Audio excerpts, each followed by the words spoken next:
This is done by actually Kottayam Nature Society and Alapi Naturalistic Society, two NGOs which work in Kerala. And today we have Dhruv Prajapati. I mean, he done lots of work on spiders. He's a young researcher who's doing his PhD now.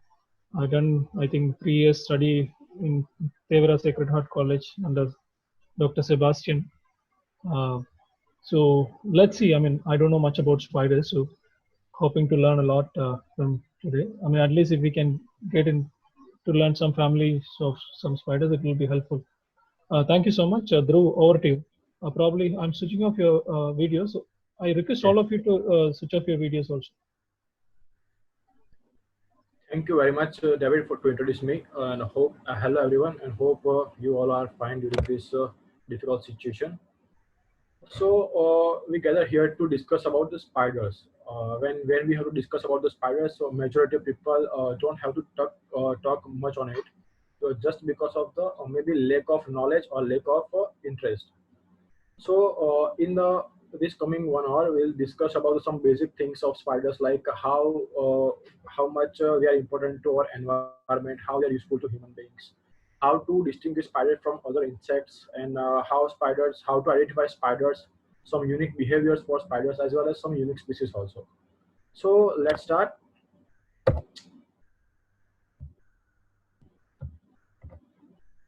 Spiders, who are they? So you know the arthropods. Arthropod is a phylum, and it's a combination of two words, which means that arth and pods. So arth means a joint and pods means legs. So joint legs are, which means all the creatures which has the joint legs are coming under the arthropods, and they are saying that the most successful animals. Why? We already know that the arthropod has most diversity. Nearly 10 lakh species are there under arthropods. But when we are saying that most successful animals, in the sense that they came early in the life, means the first arthropod came nearly 400 million years ago, and they have faced a four mass extinction. Mass extinction means that in those extinctions, 75% into 90 percentage of the species will goes to extinct.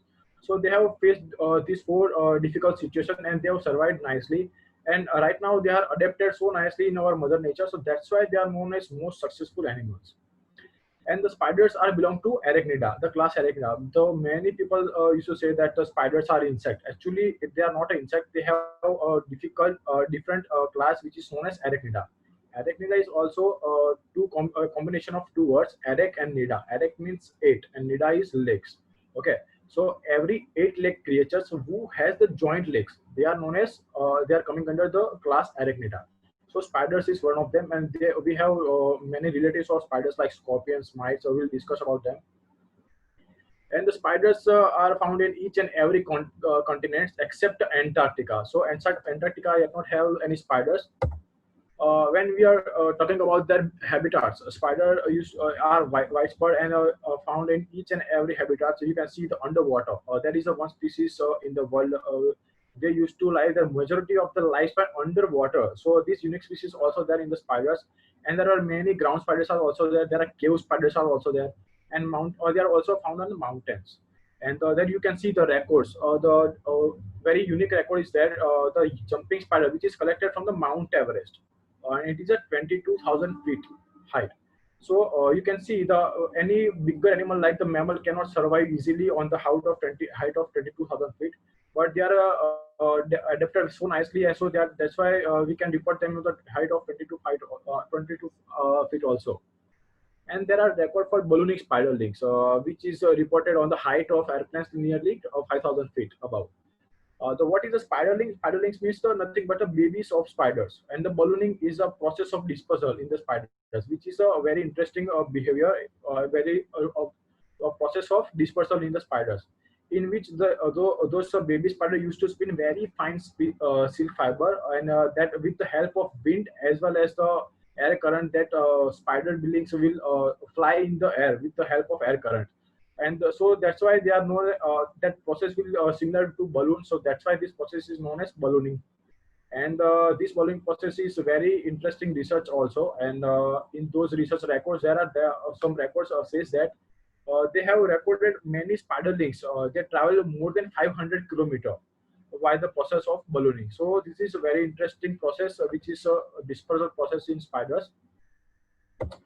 And the ecological role of spiders. Ecological role of spider is to regulate the insect population. You can see here in the image. You can observe in my cursors also. One spider is it predating upon one caterpillar. So that's how many spiders are there who can eat a very bigger size of creatures like the birds, bats. I have observed some scorpions as well as lizard and frogs too.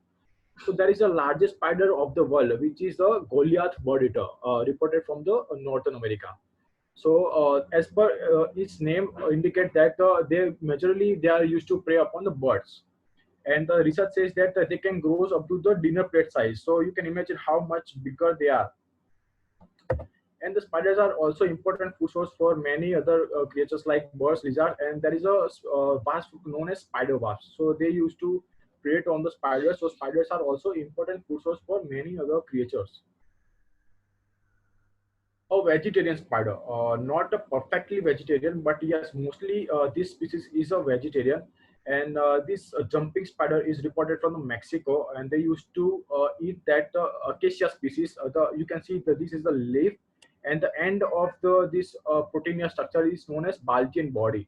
This has the protein as well as lipid also, and this species majorly depends upon this Baltian body. This species known, which is described as a Bagheera kiplingi, distributed in the Mexico. So that's why researchers commonly tell this spider as a vegetarian spiders too.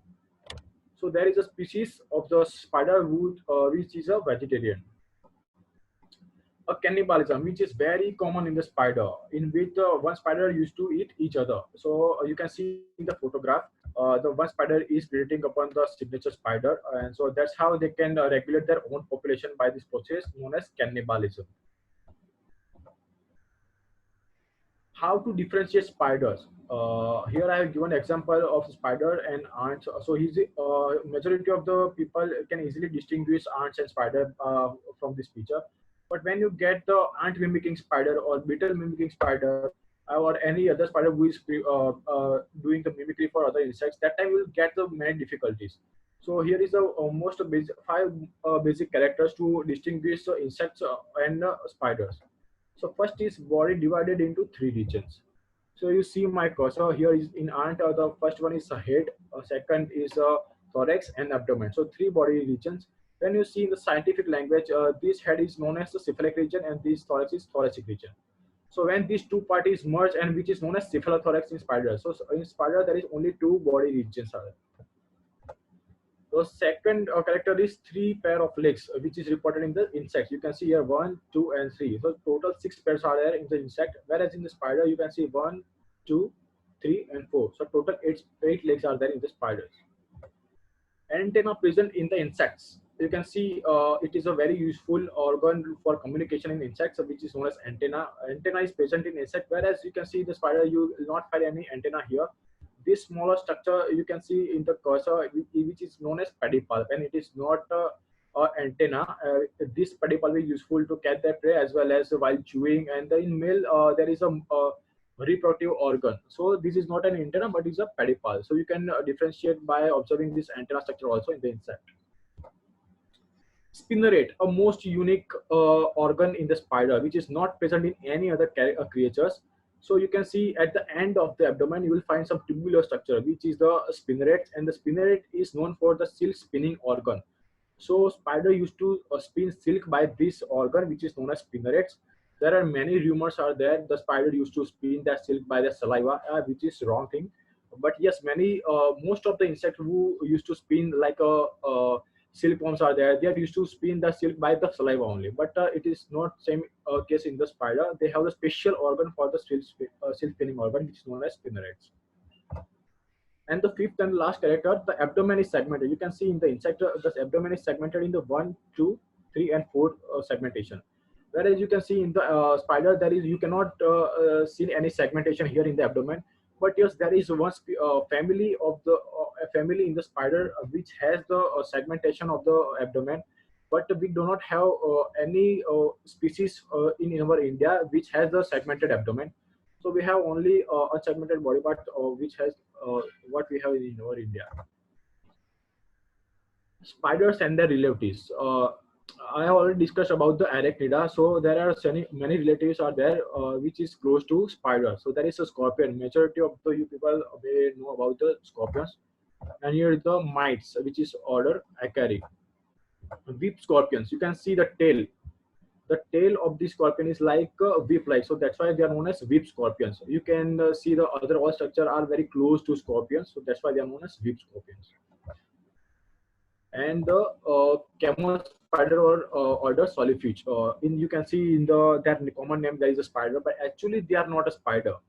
They have some different order which is solifuge, and they are commonly reported in the arid and semi-arid regions. You can see the abdomen is segmented as well as they don't have spinnerets. So that's how you can differentiate them from the spider. And the pseudoscorpions, a false scorpion you can say. They don't bear the tail like a scorpion, but you can see that this pseudoscorpion is very small in size, and you can easily get them in the very dirty nest of the birds, as well as underside of stones, as well as underside of barks. But they are very minute in size. And the hooded tick spiders and order Racinulae. This is also very close to spider, but can be easily differentiated by the segmented abdomen. You can see here the abdomen is segmented, as well as they don't bear any spinnerets or specialized organ. Very close relative of spider is harvest mites. By naked eye, the layman cannot distinguish them from the spider, and they are very common in whole Western Ghat. And the spider which is coming under the order Araneae. You can see here in the cursor, you can see by cursor the at the end of the abdomen you can see the one teptibular structure which is a spinneret, which is a silk spinning organ in spider, by which you can easily differentiate spider from all other creatures. Connective link. What does it mean by connective link? When one species has a character for two different taxa. For example, just take one species has the character for birds also, and the same species has the character for mammals also. So in that case, that species is known as connective link for the birds and mammals. So same thing is also reported here for the spider and scorpion. And from Myanmar in 1989, paleontologist got fossil. This is a fossil, and this is a assumed drawing of that fossil. And this shows that you can see here, just observe from the cursor, you can see the very large tail as present in the whip scorpion, and the same creature has the spinnerets also, so which is reported only in the spiders, and the spider doesn't bear this kind of tail. So they have described this fossil as a part spider and part scorpion, and describe it as a Carmarachne yinki. And paleontology says that these fossils are 400 million, 200 million years ago, which they have assumed that a spider may evolve from this creature, which is known as Chiromarachne. And there are several species under Chiromarachne, but they all are extinct nowadays. So we have only fossil of those specimens. We don't have any living creatures right now. Taxonomic position of spiders. We have already discussed about the Arthropoda, and which is an arachnida is one of the class under Arthropoda, and there is a spider which is coming under the order Araneae. So the Araneae order Araneae is differentiated to more suborders. We already discussed about the Mesotheli, which is the spider has the segmented abdomens. We don't have any family or any species of this from this Mesotheli in our India. We all the species with what we have in our India is from the suborder Opisthothelae. And these Opisthothelae don't have any segmented spider. They don't have segmentation on their abdomens, right? And that suborder infraorder, there are two more infraorder from the Opisthothelae, and they are known as Araneomorph and Mygalomorph. How to distinguish Araneomorph and Mygalomorph? It is quite simple. What you have, smaller size spider inside your house is, they all are the Araneomorph. But still, when you see their fangs, when the fangs are moving in transverse axis, that means the Araneomorph, that spiders are Araneomorph.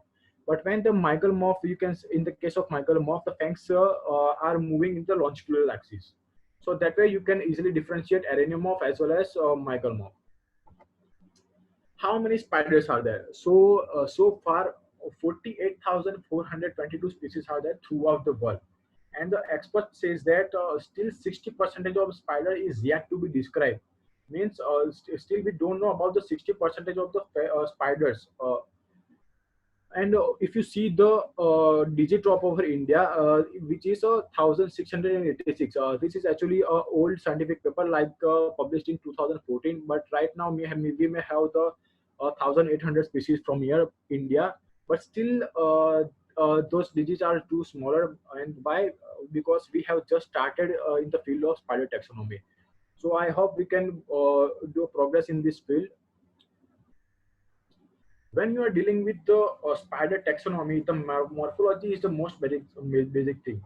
And by these morphological characters of the spider, you can identify the species or genus level.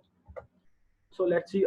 This is dorsal view. Dorsal view means the upper surface of the spider. You can see some of the morphological features like eye pattern. Here is the cephalothorax and the abdomen, and you can see the spinnerets.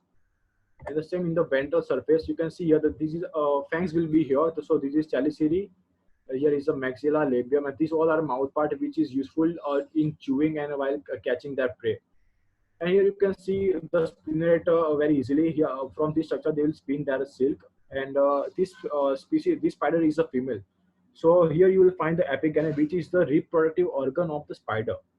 And here these two structure, this darkened structure is a book lung from which the spider used to breathe. And why book lung? Because when you observe under the microscope, you will feel like a stack of pages, which is also present in book. So it is looking like book. That's why this lung is known as book lungs. Eyes and its arrangements. So there are total 120 families are there in throughout the world, but from there several families are can be easily identified by that eye pattern only.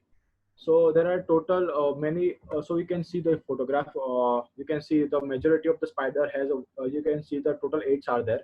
So 1, 2, 3, 4, 5, 6, 7, and 8.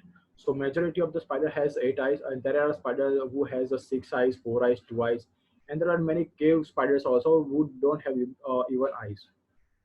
So this is the eye pattern of Salticity, which is commonly known as jumping spider. So you just observe the first row, front row of eyes. You can see the middle eyes are very bigger in size, whereas the lateral eyes are smaller than that. So this is the identification key for the family Salticity. And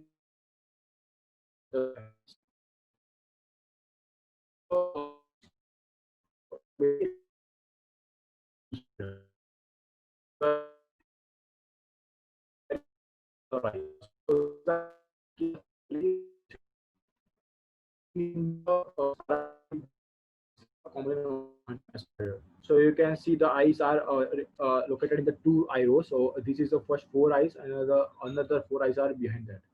So this is a basic eye pattern in the family, but general to general, the eye diameter as well as eye structure will vary.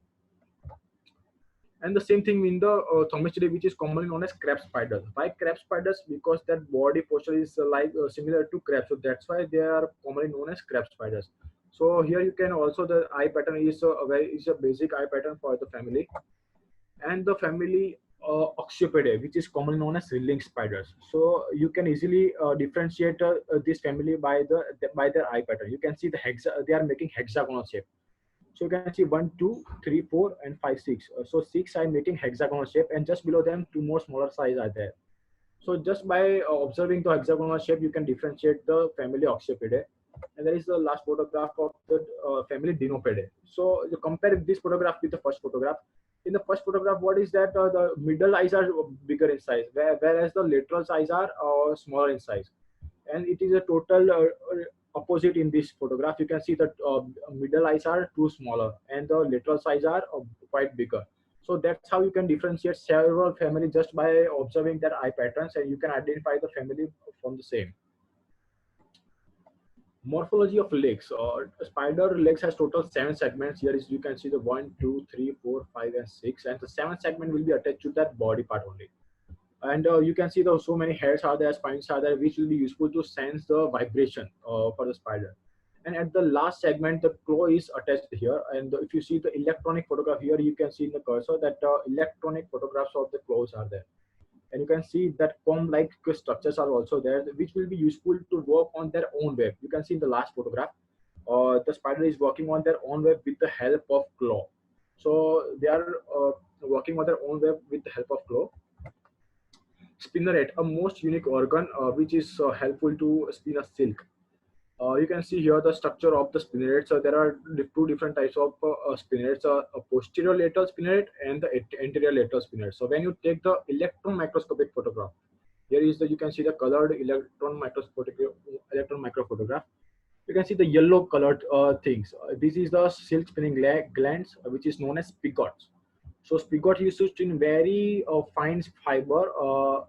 You can see the every spigot producing very fine fiber, which will be merging into the thickened fiber. So that's how they are producing a silk. And when we're talking about the silk, silk fiber is the most has the most elasticity power. So when you're comparing the spider silk with the stainless steel, the spider silk is five times more powerful than the stainless steel. And when you're comparing the weight of the stainless steel and the spider silk has a very weightless. So that's how it's more powerful than the stainless steel.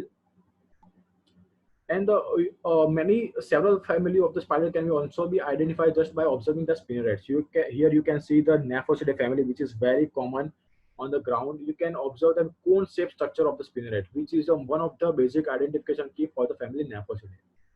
And there are many. Most of the Micromorph has the longer anterior spinnerets than the posterior spinnerets. You can see here the spinnerets are longer and the upper spinnerets are something smaller in size. So that's how it is unique to Micromorph.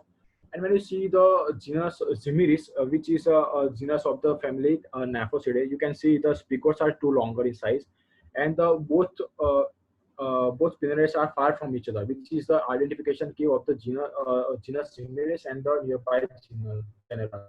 So that's how you can, but just by observing the spinneret structure, you can easily differentiate some family as well as some genera too. How to differentiate male and female? So this is one of the most basic thing when you are dealing with spider taxonomy. So you can see here the structure which is known as pedipalp. So you can see the way. So when you see the very simple structure, that means you are dealing with the female.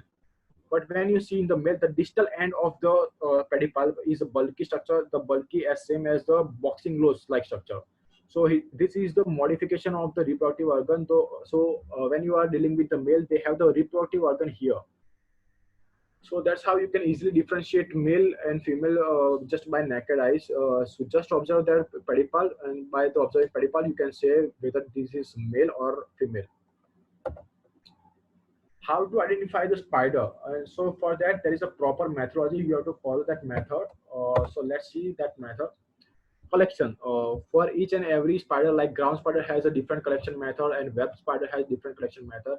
So for every spider has some different collection method. So by collection, you have to preserve them under 70% ethanol. Why ethanol? Because if you preserve them under the ethanol, they will spider structure will be as it is. Their coloration will be changed, but the structure will be as it is, and the structure is the only identification key for the spiders. After then, you have to label that date, GPS location, and the type locality means from where you have collected the spiders.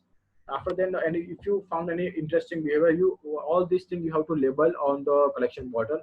After then, you have to observe under the stereo zoom microscope. Yes, when you are dealing with many bigger taxa like birds and mammals, you can easily identify by just observing them under by photograph or by binocular. But it is not the same while you are dealing with the spider. In spider, the most basic identification key is their reproductive organs, and you know the spider is very quite small in size, so their reproductive organ is too smaller, small in size. So that's why we have to observe them under stereo microscope only. After then, we have to take microphotographic images and the measurements of each and every body parts, which is very important to identify the genera as well as family. After then, the drawing is needed. Drawing of what? The reproductive organs, which is the basic identification key of the spiders. After then, this drawing you have to compare with each and every available species in the World Spider catalog. So there are total 48,000 species, right? And all the literature are available in the World Spider catalog. So what the specimen you have to do a drawing for the reproductive organ, and that drawing of reproductive organ you have to match with each and every species present till date. So if you are getting the complete match with any other species, that time you can say that the specimen what you have with you may belong to this species. But if your specimen, the drawing is not matching completely with any other species, that time you have to describe it as a new species. And in that research paper, you have to give each and every minute detail for that species. So that's how you can describe a new species. After then, you have to deposit your specimen in a museum, which is the also rule for uh, ICZN. And museum means we have the ZSI, like Zoological Survey of India, and they have some branches also in different states. And we have the museum like NCBS, so you can deposit your specimen to those museums.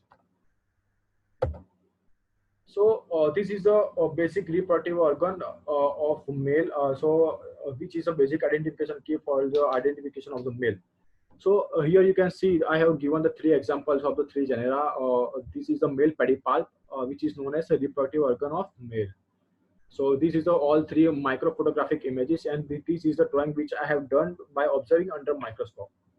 So you see, for example, I am giving just one organ. Here you can see in the cursor that this organ is known as embolus, which is one of the reproductive organ. You feel in the stenia rulus, this embolus is the thumb-like shape, right? But when you same thing observe in the this Tropizodium genus, you can see here that the same embolus is filiform, means totally different from the Stenialorulus. And the same thing when you're observing in the genus Elica, you'll see the very long and the whip-like embolus structures are there.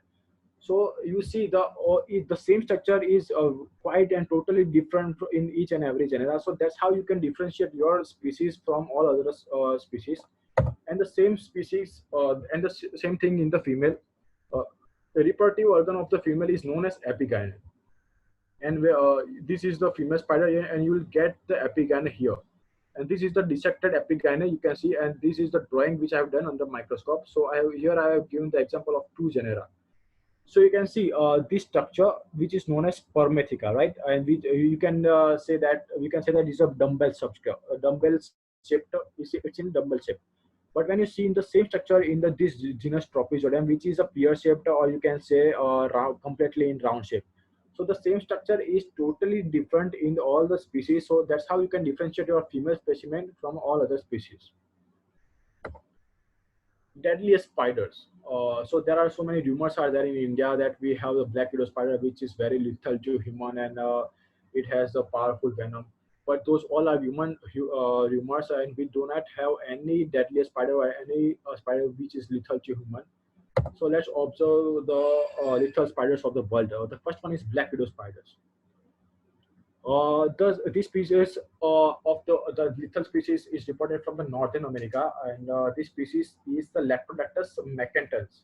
But what we have our India is the Leptodactylus hasselti. So the genera as same, but the species is totally different. So what we have in our India is not lethal to human, but their morphology is quite similar. Brown recluse spider. Here you can see the cephalothorax has the violin-shaped mark, so that's why they are commonly known as violin spiders also. And one of the lethal species is also reported in the Northern America, and the species name is the Loxosceles reclusa. But we have these relatives with us also, and thus what we have in our India is the Laxosolus rufescens, which is not lethal. And the tarantula, the deadliest tarantula is Australian funnel web spiders. They have very longer funnel and they can give a bigger wound. And the Brazilian wandering spiders, there is a genus called Funitria species. So there are several species under this genus. Have a lethal venom, and they can give a wound like this. So this is the wound which was given by the this ones, Brazilian wandering spiders, and majority of the spider venom are neurotoxic. Types of web. So there are many several families which can be easily identified by the observing their webs only. So this is first web is orb web. You can see the very beautiful and in round shape. This shape is known as orb web, and there are several 2-3 families which used to make this kind of web, and they all spiders are known as orb weavers. Here are the tent web. You can see the shape of web is in tent form, right? And you can easily see the spider is sitting in the middle of the web. Actually, the tent web is also subtype of orb web only, but since they are making the shape in the tent form. So that's why they are known as tent web, and those spiders are known as tent web spiders. Sheet webs, you can see the web is completely in sheet form, so that's why they want a sheet web. And you can found this kind of web majority in the cropland as well as grassland, and sometimes you can get it in a forest floor also. Tangle web, tangle is nothing but the irregular shape of web. There are many families used to make this kind of web. There is a family known as Theridiidae. They are commonly known as the cobweb spider, just because of their making cobweb. So these all webs are they use the not all spiders are preparing this kind of web. They are preparing this web to catch their prey, right? But there are so many spiders are there. They used to catch their prey by their own, like jumping spider used to jump to catch their prey. There are some ground dwelling spiders. There are ground runners also. There are foliage hunters also. So there are many spiders who don't preparing their silk to catch their prey, but these webs are few of them. And the funnel web, you can see the silk, the web is in a funnel form.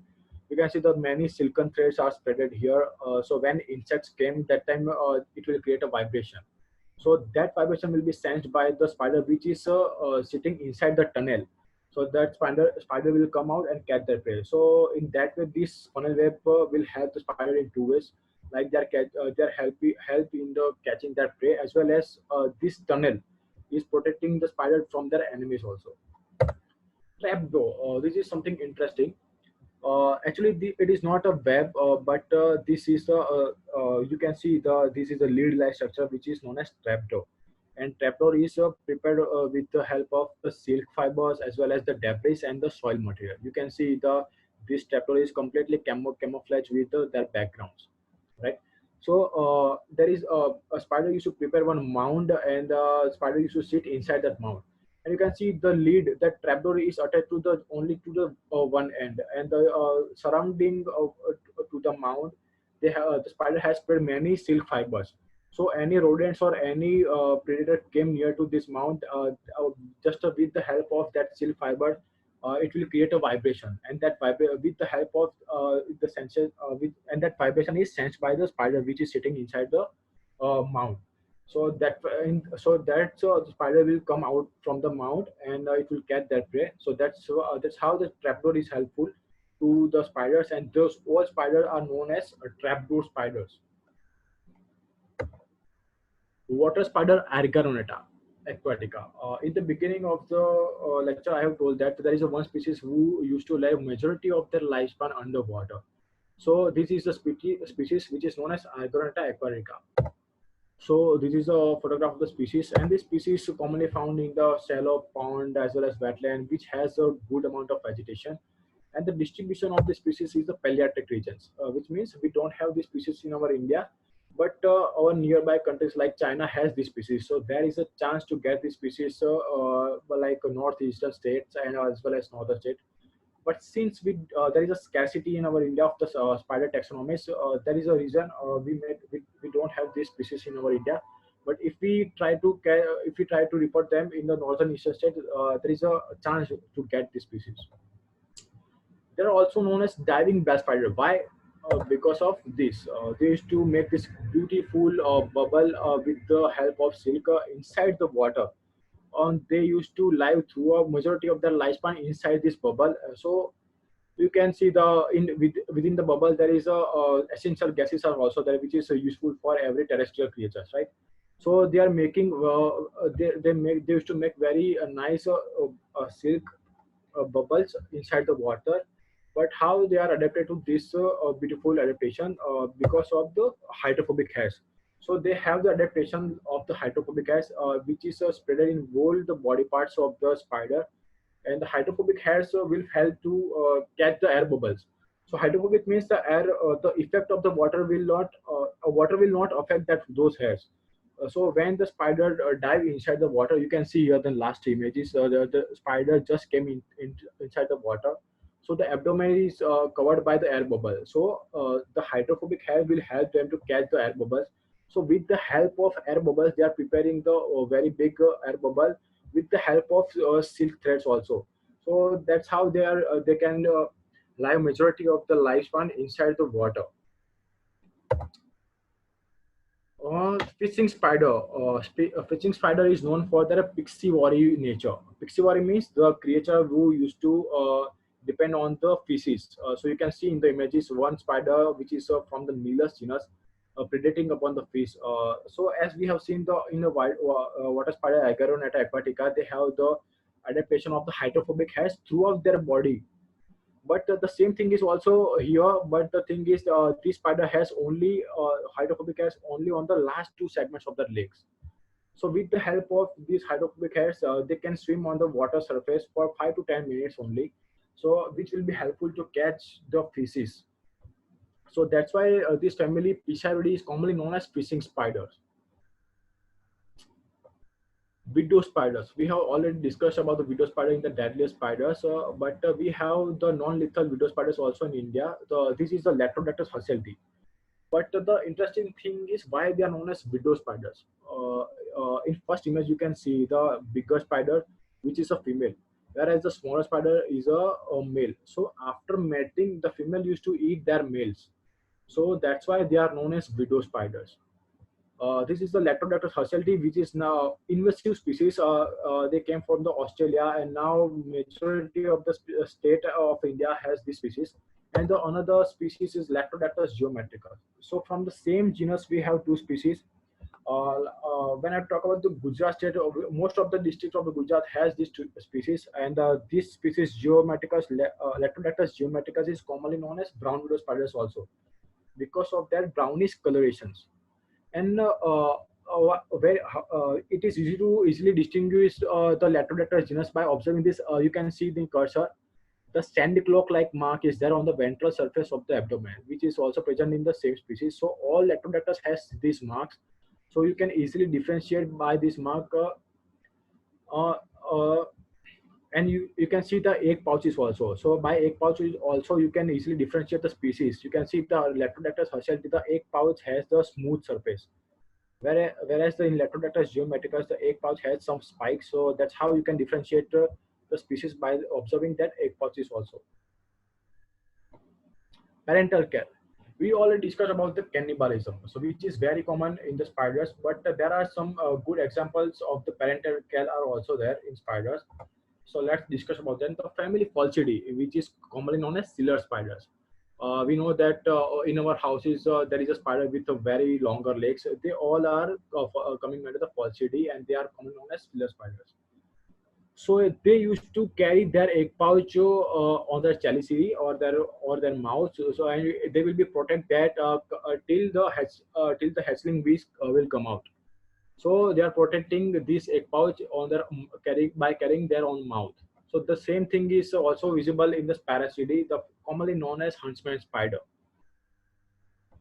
And the same thing is also visible in the family Scatolidae, which is commonly known as spitting spider. And also the same thing is visible in Lycosidae, which is commonly known as wolf spider. But the thing is, the egg pouch will be attached to the spinnerets at the end of the abdomen. And when the spiderlings will come out from the egg pouch, they carry on the abdomen of the mother, and they will be there till the first or second molt. And the unique parental care is seen in the Amyuribes terrestris. In this species, you can say that female used to protect their egg pouch, but when the spiderlings come out from the eggs, the first food source is their own mother. So means they are eating their own mother, which is common known as matrophagy behavior. So here, the in Amyuribes terrestris, matrophagy is reported, and so this is the extreme form of care played by the females. Courtship. Since cannibalism is too common in the spiders, the courtship is very important behavior for the spider. Why? Because when the partners are going for mating, there is a chance for them to get be eaten by the partners, right? So that time the courtship is very important. So there are so many spiders, they used to play a very good courtship, like one fishing spider, Pisciura mirabilis.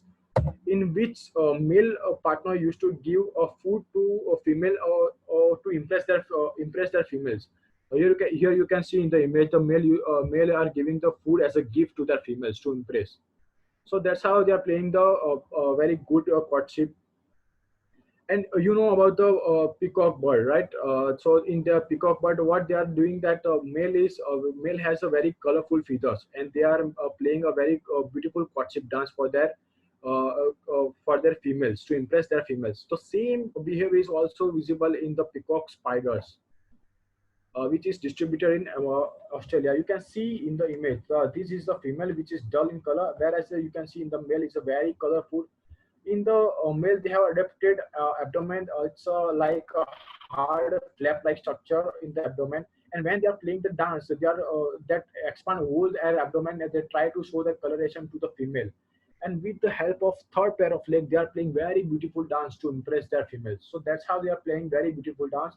You can see this. There are lots of video on YouTube, and there are some other spiders also. They can play the courtship by making a different kind of sounds. So they have the typical organ which is known as stridulatory organs. So those spiders making a unique sound which is unique for the courtship behavior. So that's how they are. That's how the partner can indicate that the male is coming for the mating behavior. Another behavior is mimicry. Here you can see that this is a spider. You can layman can easily get seen that this is the aunt mimicking spider and this is the aunt. But when you get the same species in the wild, it is very difficult to get this. It is a spider or insect. All right, so that's how they are mimicking the ant. There is a second example. You can see the abdomen here, and you can see the white stripes are there, which is mimicking that the segmented abdomen, which is not present in spider and only present in the insects like ants. So they are making very good mimicry. There were so many research was done of this behavior of the mimicry in the spider. So the research says that this ant mimicking spider used to live inside the nest of the fire ants, which is very harmful. The research says that they are not playing the mimicry just by the morphology, but they are also playing the mimicry in the biochemical ways also. We all know that most of the invertebrates like insect used to communicate with each other with the help of pheromones, which is the biomolecule prepared by them. So these spiders, when they are in the nest of the fire ants, they used to prepare the same biomolecule of same pheromones, which is prepared by the ants also.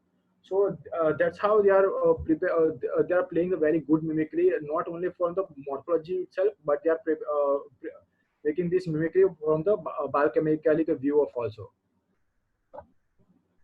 Why spiders are important to environment? Let's see for this. This is a scientist, arachnologist. Arachnologist means the scientist who is doing research on eight-legged creatures. So, and this is Dr. Norman Platnick, which is he was just passed away in the last month, and he says that if spider disappeared, we would face famine. Why he said so? Let's check in the next slide. We already talked that the ecological role of spider is to control insect population, but in what amount? So there is a research done in 2017. That research says that the spider can eat nearly 750 million tons of prey every year. And if you know, the total human population is 7 billion, and the biomass of total human being is 400 million tons. So the research says that if spider starts eating humans of the each and humans being of the world, they will eat each and every human being of the world, and they will feel still hungry. So you can imagine the spiders are, and what is the actual food source of spider is insect. So you can imagine how much insect they are eating each and every year. So imagine that what if spiders are not there? So if spiders are not there, the insect population will increase, and with the insect population, there are so many pests are also there in the insects, which will damage the croplands as well as many vegetations. So that damage will create the situation like famine, which is already said by the Dr. Norman Platnick. So that's how the spiders are so much important to the environment. When we are talking about the research in our conservation in our India, the majority of the conservationists is uh, busy in conserving the bigger taxa like the tigers and lions. But we have to do something about these little wonders also, like spiders. There are some insects also where they are making the base of the ecological pyramid. So if there is a little change in the biodiversity of these little ones, it will make a very huge change in the bigger taxa like the birds, mammals, like that. So there is it is needed to do some research in this field also. So I hope that will be possible in near future. How they are useful to human beings. We all know that the Homo sapiens is very selfish species, and they are trying to take advantage of each and everything from our mother nature, right? And so we have found some uses from the spider cells also. So here are the application from the spider. We have already discussed that the spiders. We have already discussed about the spider silk, which is the most powerful. They are also powerful than the stainless steel. They have the elasticity power, which is the highest till the each and every material from the world. So the spider silk has the highest elasticity power, right? But the thing is, we cannot rear the spider to collect those silks. As we are rearing the silkworm to silkworm, and we are collecting the silks thread from the silkworm as much as we can. But the same thing is not possible in the spider. Why? Because of the cannibalism. So if we try to rear the 10 spider in the same container, we cannot rear them. Why? Because of the cannibalism, they will try to eat each other. So that's how the rearing is not possible, and because rearing is not possible, we cannot produce a silk of spider silk from by rearing. So the only possibility is the molecular study. So the research was done to collect the spider silk, and in that research, the scientist has found out one the gene sequence from the spider, which is unique to produce a silk from the spider. And he also found the one gene sequence from the goat, which is unique for the production of the milk. So what he did is he collect those gene sequence from the spider, and he inserted that sequence in the goat of which is unique to the production of the milk. And when he took the milk from that goat, he found out that the 90 percentage of the protein in the milk is unique to the spider silk, and he extracted those protein. And when he did a qualitative research on those protein, and he found out that those protein is not as same as the spider silk, but has something lower quality. But and the her colleague has collected the same gene sequence, and she inserted the gene sequence into the silkworm, a salivary gland of silkworm. And she also collected the silk material from the silkworm, which is very close to spider silk, but not as similar as the spider silk. And and then she prepared a very 1 millimeter thin cloth, which is prepared from that silk, and that cloth can easily stop the 22 caliber bullet. So you can imagine just a 1 millimeter thin cloth of which is prepared from the spider silk, it can easily stop the 22 caliber bullet. So you can imagine that's how the spider is useful. The spider silk is useful to human population. And the same scientist also says that there is a possibility that in near future we can make a superhuman by just why how just take a gene sequence from the spider silk and insert into the human skin cells. So that's how we can make a human silk itself as a bulletproof skin. But we know that each and every thing in this world has pros and cons. So if we make this kind of human beings, so that time we cannot make any surgeries to that skin. So that's it is not possible. But that yes, we can. Everything is possible with the help of science. So if we get a real spider silk, so that time we can make in the medical field also. Like we already know that the knee transplants are very common nowadays. So if we get the real spider silk, that time we can use in the knee transplant surgery, and we can make artificial muscle tendons also. So with the help of the spider silk, we can do surgeries like that. And if we prepare the bandages, surgical threads, and the stitches, which is prepared by the spider silk, that time we can heal our wound very fastly. And as already we have know that there are some biotechnological studies from the snake venom, and from snake venom they have produce many medicines. So as like snake in spiders also, so many research was done biotechnologically. And we already have discussed about the Brazilian wanting spider. So they have found one molecule from their venom, and which is unique to the painkiller medicine. So they are producing painkiller medicines from that venom. So there are another species also. Their venoms are useful to medicines like the cardiovascular disease and other diseases. So this is how the spiders are useful to human population. And there are so many species in our India which is very common nearby to our houses, and they used to be there on the backyards of our houses, but we don't know their identity. So that's why, because we have just started in the field of the taxonomy. So from the last 5 years of a research field, I have discovered total 11 species of spider from the India. And a few of them are I have collected from that like the backyard of the house and tourist places and human. Most of the species are collected from the human habitated places. So let's discuss about the new species. The first species is ant-eating spiders. So they prey majority depending on the ants. That's why their common name is ant-eating spiders. And I collected this species from the backyard of my hostel in Kochi. So you can imagine the urbanized city like Kochi has the unidentified spiders. So that's why we have just in the beginning phase in the field of the spider taxonomy. I describe this species on the name after the Dr. APJ Abdul Kalam, who is our former president, and the species name is Tropizodium kalami. The second species is also from the same genus, the Tropizodium, and this species I collected from the capital of the Gujarat, which is Gandhinagar, and I collected this species from the one park in the Gandhinagar, which is also a tourist place.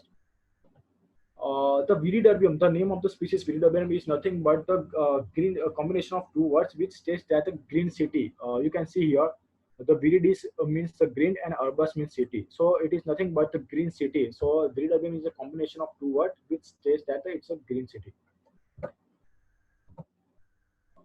This is a jumping spider which I have described in 2018, and I have collected in the same year from the one tourist place from the Kerala, which is the Padiramanal Island in the Alapura district.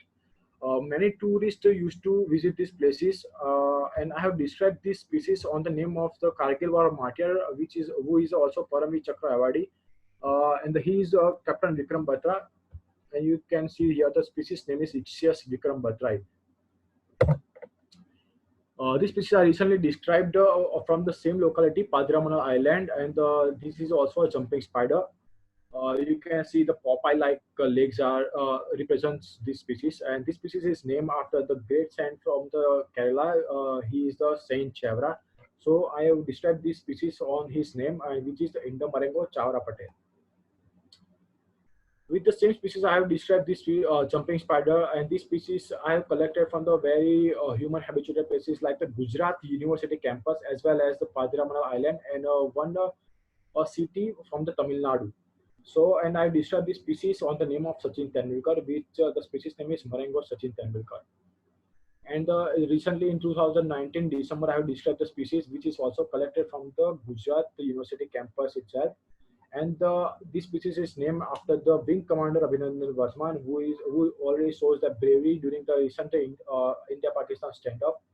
And hence, I have given this species name as a Chagra Abhinandan Varman. Thank you very much. And if you have any questions, you can ask. Thank you so much, Guru. Thank you.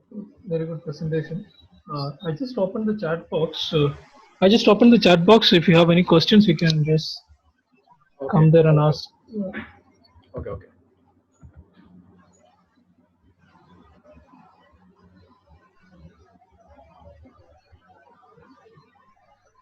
Can you see the questions there?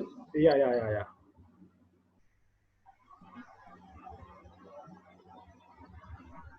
Oisilithiri ornata or the Indian ornament is rather largest spider, around six yellow bands. What is what of this? Do you have any other information? Yeah, these what we have the species in inside. They are not lethal to human beings actually. but the that fence is very big, so that's why that they can create very some infection to human skins. And since they are very bigger spiders, they can catch the bigger prey like the rodents also. So that's what the diet of that bigger spider like the tarantulas from the Poecilothera ornata also.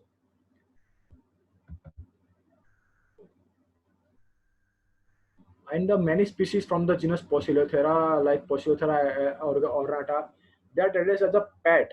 So they are sending from the other countries. The majority of the foreign countries used to take this bigger spider, means micromorphs, as a pet. So which is a wrong thing. Actually, we do not have the we do not have did any good research in the spiders for spider diversity in India. So there are total 38 species in the IUCN Red List, but we do not have any from the India. Why? Because we do not have do a good research from this field. So if we do a good diversity research, we can also make some rules for the protection of the spiders.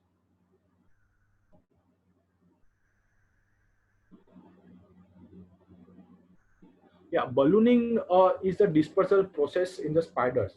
So in that process, the spider links used to go on some height, and with they'll spin very fine silken thread, and which will be fly on the air. So they will catch the air current, and with the help of air current as well as the electric currents also, they will try to fly on the sky. So with the help of air current, they the spider links used to fly on the air. So which will similar like the balloon. So that's why this process is known as ballooning process, which is used as a dispersal in the spiders.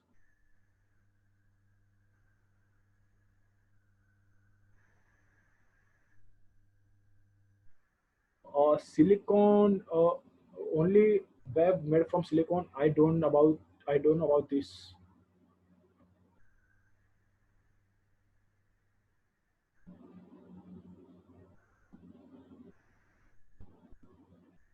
Till date, in Pawan, Mr. Pawan has asked that how many species have you described? Total, I have described 11 species, and still many are there in the pipeline. So many will come in the near future.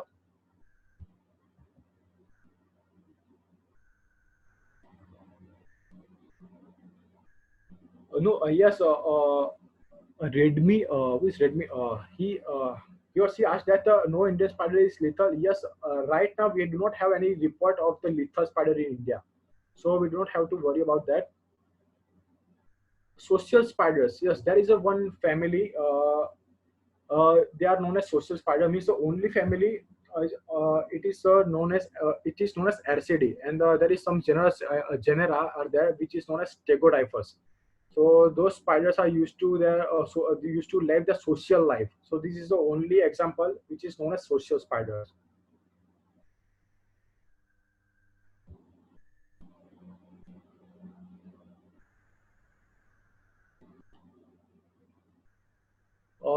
Dr. Prasad has asked that how is the brain coordinating with all the stimuli from the eyes.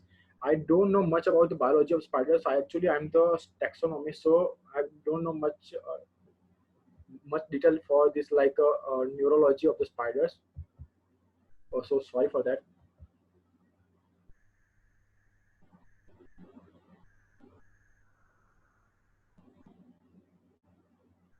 This Sugar has asked why are males mostly smaller than females? What is the evolutionary significance?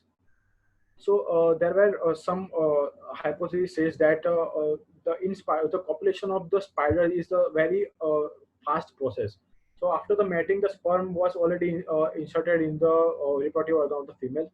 So that time, if the female try to eat their male, so that time they'll get many times. So the copulative process will get success. But if they are small in size, if they are bigger in size, so there are chance that other male will come there, and they will damage to the sperm which is recently inserted by the previous males.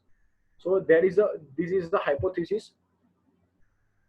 But there were so many other spiders are also they are very nearly means the height and size are nearly same as the female. But there are some smaller spiders are also, as we have seen in the widow spiders also.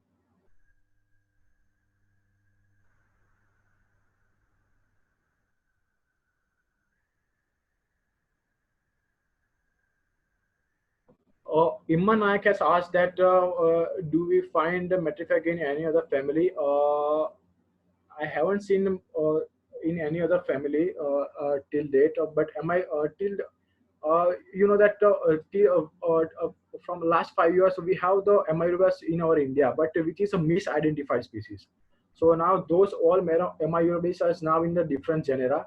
So the real Amyurubes terrestris and one more species from the same genus has the this kind of Matriphagy, but I haven't reported any during during this my research period.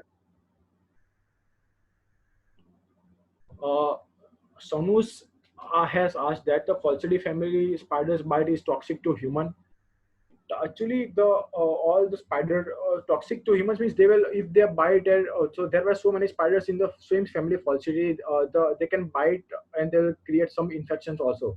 But majority of those spiders has the very minute fangs which cannot penetrate the human silk. So we do not have any worry from the Scylla spiders, but each and every spider except the one family which is known as Uloboridae. So those Uloboridae spiders don't have the venom gland.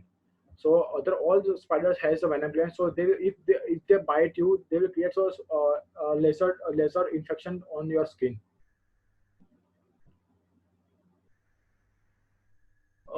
Aditya R asked what makes a spider web so silky. So a web of a spider is totally a proteinous structure, and there are many like near to 6 to 7 glands, 7 different glands of the spider. So every gland is used for different things. So there is some different, totally different gland for the spreading or the sticky. So they are also spreading the blue-like structures. So I don't know the molecule of that sticky structure.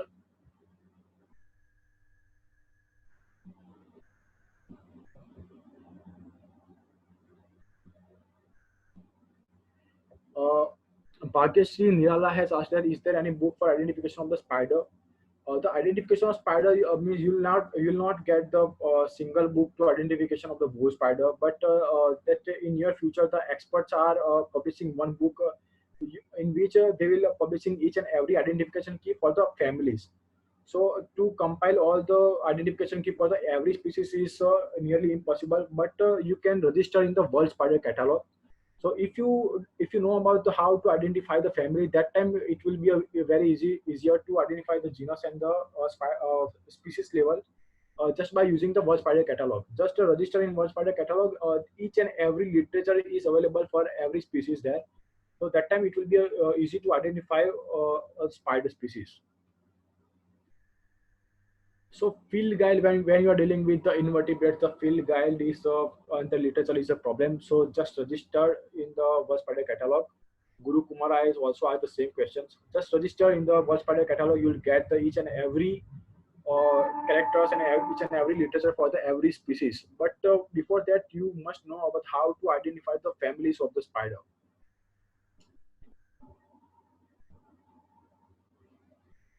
Respiratory organ, the Abhinandan has asked that what is the name of the respiratory organ of the spider?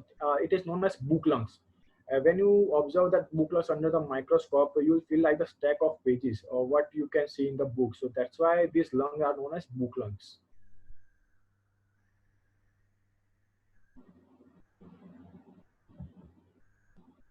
There are some photograph of leafistus from northeast, southeastern countries have these leafistus, but northeastern also. That's why I told that photographs are there, but there is no scientific records. So if we do more and more studies, we'll get the leafistus also. The leafistus is the same, the mesothelid who has the segmented abdomen. So we may get this species from northeastern region, but just photograph is not enough. We have to describe them according to taxonomy. So for that, we have to do a more and more research.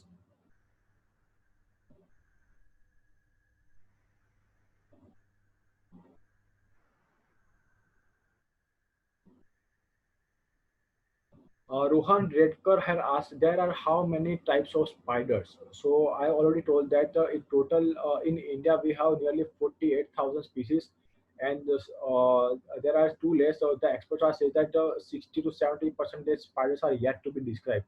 So the actual digit is much more than that. Redmi has asked that so mesothelium present in India. Scientifically, it is not yet reported from India, but we may have that. But just photography is not enough. We have to describe according to scientific papers. So scientifically, we don't have any mesothelium from India yet. Dr. Mira came asked that do all spiders spins web? No, not all spiders spins web. The there were so many spiders. You as the ground dwelling spiders as well as some jumping spider. You know that the huntsman spider used to for hunting on the forest. So there are so many spiders who do not prepare the silk web, spin web. Uh, Dhruv, Yes, there's a question in Facebook Live also. Are any yeah. spiders protected in Wildlife Protection Act? कोई है क्या spider any wildlife? No, not yet. From India, we don't have any spider in Wildlife Protection Act. So for that, because we are just in the beginning phase of the spider taxonomy field. So for that, we have to do more and more study for the spider taxonomy as well as with spider diversity also.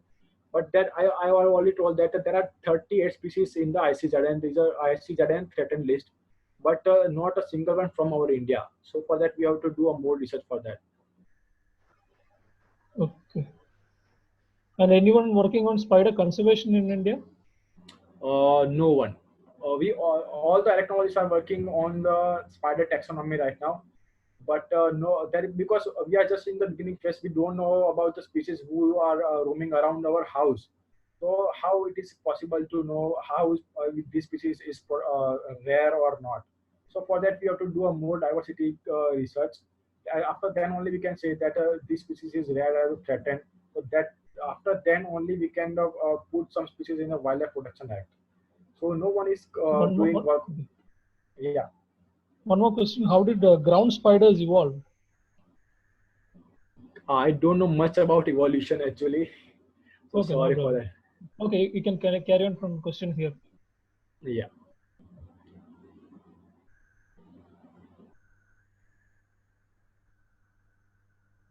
Someone asked, can you please start your video? I have some problem with internet, so if I start the video, that voice will not clear. What is the average lifespan of the spiders? Asked by the Dilip, Mr. Dilip. The recently, it will vary to spider. Recently, in one museum, they have reared the spider. It is a tarantula migromorph. So that spider is lived for like near to 43 or more than that years. So that nearly 40 years is a very big lifespan for the spider. But there are some spiders who can live just for the 5 6 days also. But the highest lifespan of the spider was seen in those spider which was reared in the museum, which is nearly 46 or so years. Which spiders are endemic to India? So there are so many spiders are endemic to India. So there were many recent all the recently described species which I have described. The total 11 species are unique to India only. So there are so many spiders are endemic to India, but we cannot say they're endemic because if we see our nearby countries like Pakistan, Bangladesh, Nepal, Bhutan, China, so we may have the species there also. But the thing is that nobody is doing research on that field, so that's why but we cannot say that it is an endemic. Spider maybe there are so many spiders, but we are not doing research, so that's why I cannot say that it's an endemic. Otherwise, you can if we see the scientifically, we have so many species endemic to India. Yes, World Spider Catalog 2020 is available online. You'll get easily. Just register with your name and email ID, and you'll get access to each and every literature of the every species described till date.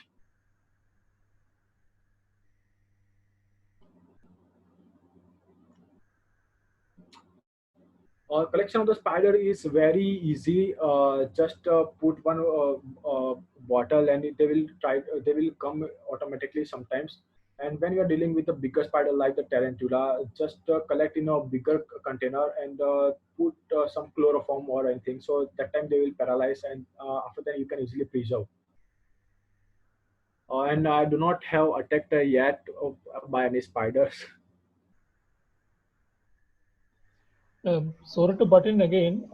For the collection and all, probably you should also mention you need to take a proper permission from forest department and all. Yeah. We Otherwise, have people to. will be always here. Yes, when you are in the any protected areas, you have to take permission from the forest department. So that after then only you can collect the spider. Otherwise, it is restricted. So you cannot collect, you cannot collect from the spider from the forest. So you before that you have to take from the officials permission from the officials. The Rohan has asked that is Persilata ornata being exposed from the India as a pet. The majority of the Poecilothera species are transported from the India. Yes, it is the Poecilothera ornata is being exported from the India. Yes, even if you see the some sites like the Amazon, Alibaba, you'll find some Poecilothera tigrina like species. You may get online also. So which is not good for India. We have to do some conservation work from India.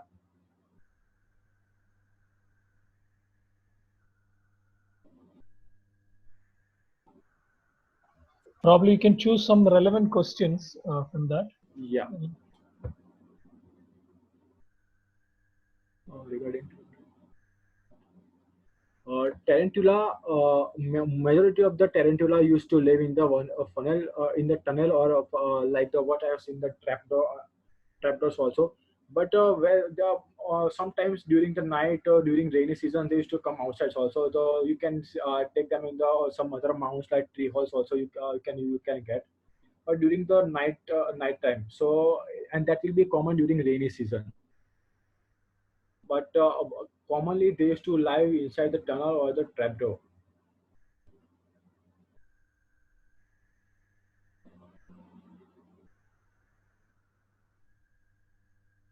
Mahadeva has asked that is female spider eat male spider after mating? Yes, it is common in the. I have already given the example widow spider, so that's why they are known as widow spiders, and it is very common in the spiders.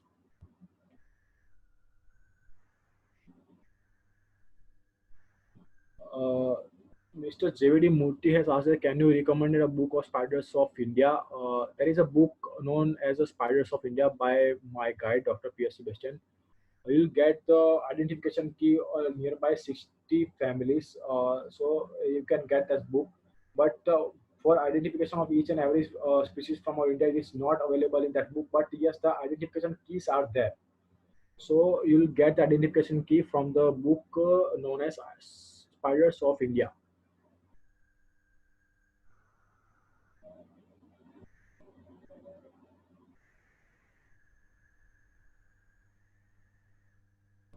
Uh, uh, Vaishnavi Apte has asked that can color be one of the factor in identification of the chiral? No, you must use stereo microscope and you must see the reproductive organ of the spider to identification. There are so many spider, they are changing their coloration also. So and there are so many species, different species. The morphology of the species are quite similar. So there are no difference when you are seeing in the naked eyes. But when you see that reproductive organ in the microscope, they are totally different. So just by coloration, we cannot identify the spiders. You have a personal spider and what is like. My personal favorite spider is peacock spiders, and as you know, the jumping spider has very little lifespan, 1 month or 2 months.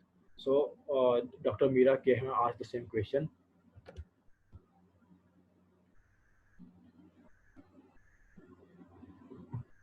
In the tent, like the Jaya Rakesh Kannan has asked that what is the use of tent-like structure in the tent web spider? So if you observe the tent web spider, when they trap their prey, so they used to eat. After then, when they'll get the more and more prey, the remnants will be there in the net itself. So you get the row of the remnants. So and when they are getting up bigger in size and they'll get bigger prey, the tent will be a broader in this broader as they are getting the much prey. So that's how they are putting the remnants in the net itself. So and other you can see the other birds, they are cleaning their net regularly, but it is not the same in the tent web spider. So they are making a tent web to keep the remnant in the tent. And there are some other maybe there may be some other features also, but I know only about this hypothesis only.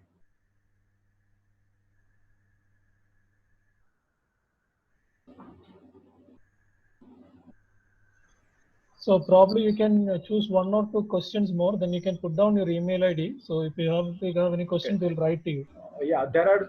I have already given the in the last screen. You can get my email ID, so you Yeah. can reach me by your mail ID, by my mail ID. You probably So choose okay, two more questions. Yeah. there Clara has asked that is our spiders are diurnal or nocturnal. So both spiders are there. As we know that jumping spiders is diurnal, but majority of the Arachnidae, the orb-web spiders are the nocturnal spiders. The ground spiders, they are also nocturnal. So there are diurnal spiders also, and there are nocturnal spiders also. Aita has asked, can we identify spiders through photograph? No, you must use stereozoom microscope.